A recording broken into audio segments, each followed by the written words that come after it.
Hey, welcome, and in this video we're going to talk about cymbal placement, where to put them, how to set them up, what angles to use, and why we should even care. You like saving money, don't you? You don't want to ruin your cymbals, so that's why I want to talk to you about all of this stuff.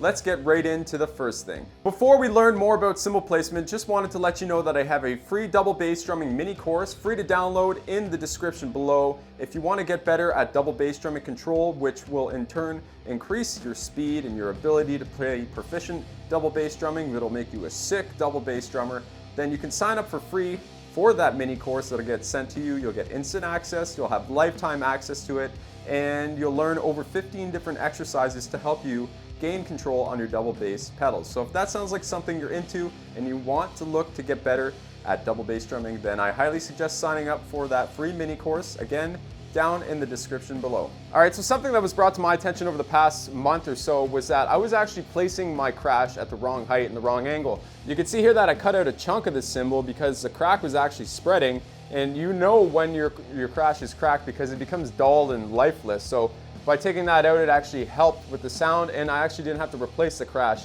yet. Touch wood. So a couple things we need to take note of when we're playing our crash cymbals and how to position them.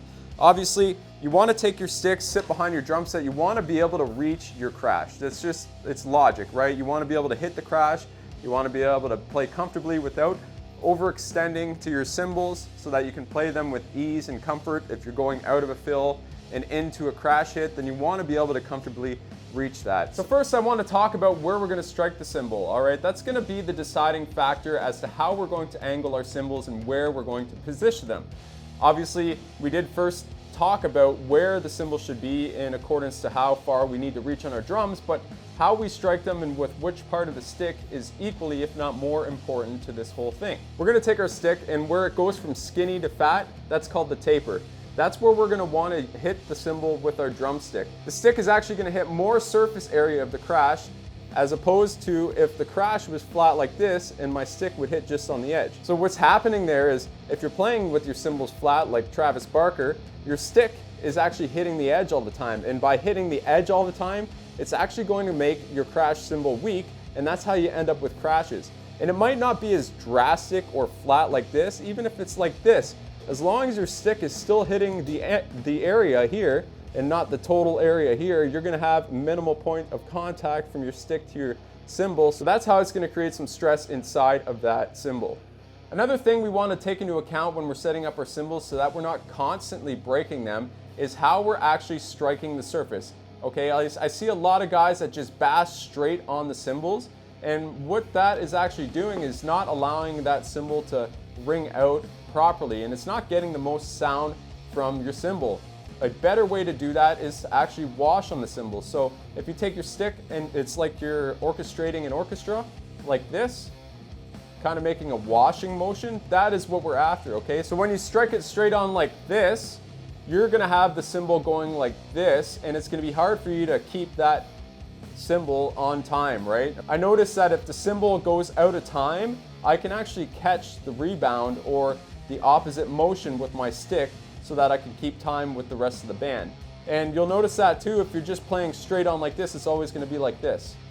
And one of the biggest factors that is a result as to how you hit your cymbals is the sound, right? We're doing this because we want to project a certain sound and we want to achieve a certain sound with our musical group, or even if we're just playing by ourselves.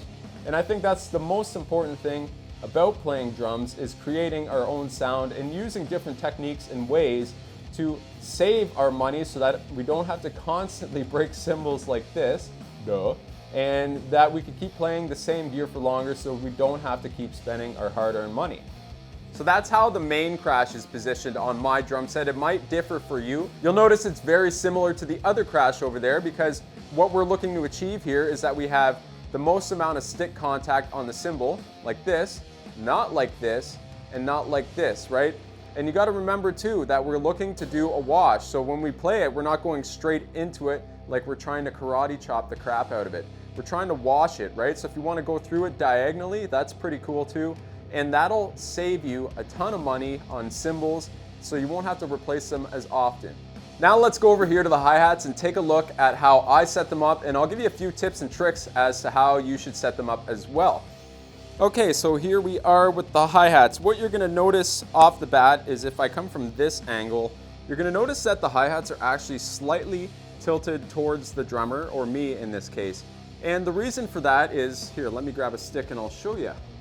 So when I'm playing on the hats, again, just like the crash cymbal, you have the ability to play full hats with the taper of the stick like this, or if you want to play something a little more dynamic or fast rolls or diddles or anything like that, you can use the tip of the stick on the top of the hi-hats too. Another thing to note is I don't necessarily keep the hi-hats that far open, especially for when I'm drum tracking, because too much slosh in that microphone is just going to ruin your snare sound, and it's not going to do anything for the rest of your drum mix. You'll notice too, as far as hi-hat height is concerned, my arm is not up here, my elbow does not come off of the side of my body. I'm actually completely relaxed, and I find that this is a perfect height for me. A lot of audio, there's a damn moth. So normally when I play the hi-hats, I don't play them that open because I'm really not looking for a huge sloshy sound in the mix. And I just barely have them open. So I have them leaning towards me so I can do rolls. But I can also get that nice chick sound.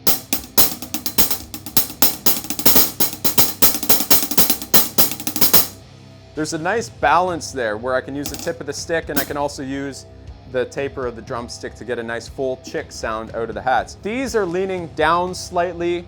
They're not too far up, so my elbow comes out here and causes me discomfort in my shoulder, and I'm straining myself to play the hi-hats. That should not be what we're focusing on. We want to actually take the complete opposite direction of that, and we want to play with ease, without discomfort. Let's head over to the ride cymbal now and take a look at that, and I'll give you a couple pointers on what you should be looking for when you're positioning your ride cymbal. Okay, so here's my lovely ride cymbal. Your mileage may vary depending on what genre and style of music you primarily play, but as it stands for metal guys, this is a go-to heavy hammered ride by Meinl, and the way I position it is so that it's angled, because it's not really that much of a crashable ride. If I crash it, it's just gonna ring out for a long time. What I'm really looking for is the stick definition in the tip of my stick and that nice bell sound. So how I'm able to achieve that with positioning on the cymbal is that I slightly tilt it towards me. Because if I have the cymbal laying flat like this, like Travis Barker's Sweet Ride is, then I would be more interested in crashing it, right? And then I'd have to lift my arm like this and awkwardly try and reach the bell so that I can play some sort of accent patterns. But in this case, for metal stuff, I'm just looking to get the stick definition from the tip of the stick, and that's why this ride is leaning in this way, right? So I can get a nice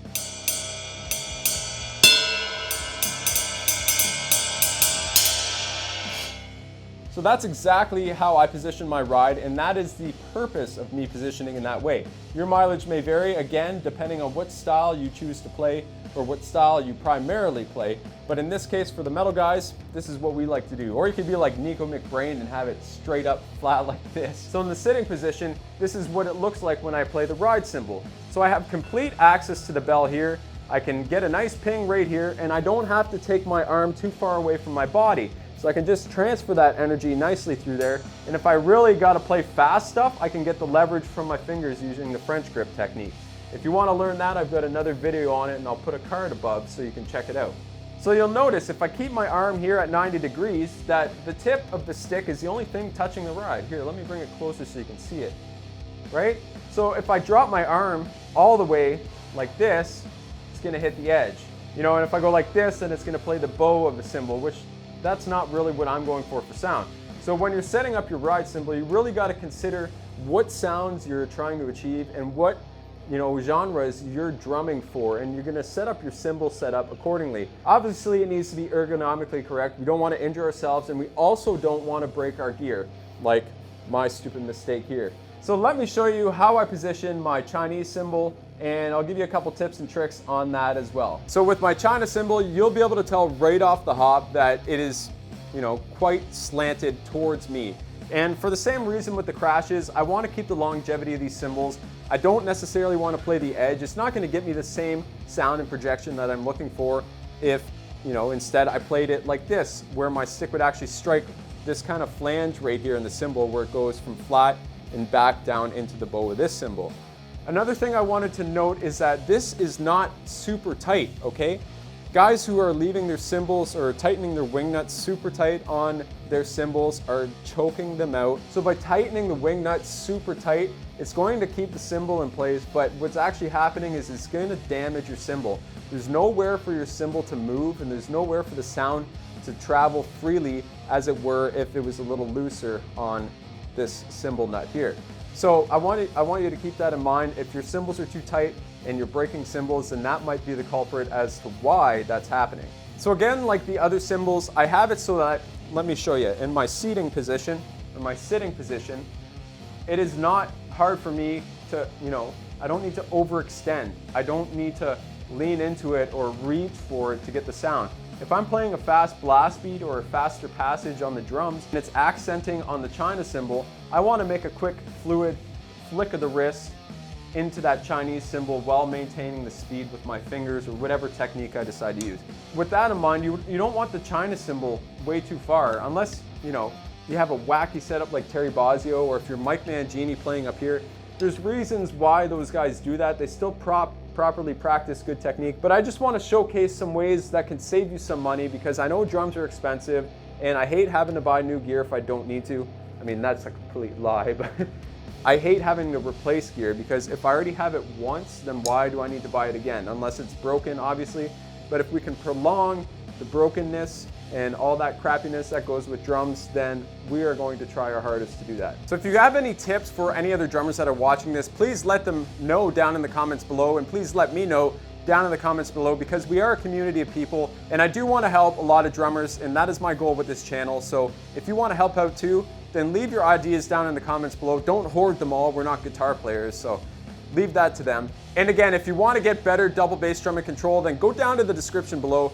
15 exercises sent to you right away. It'll help you on your double bass drumming journey. There's no gimmicks about it. I want to help you. I want you to be a sick double bass drummer. So go sign up for that right now down in the description below, and it'll get sent right to you instantly with lifetime access. So thanks so much for watching this video. Give it a thumbs up so the YouTube gods could give me a nice boost in the algorithm. And I do really appreciate you taking the time to watch my videos. My name is Cam Fleury. Thanks so much for watching, and I'll see you in the next video. See you guys.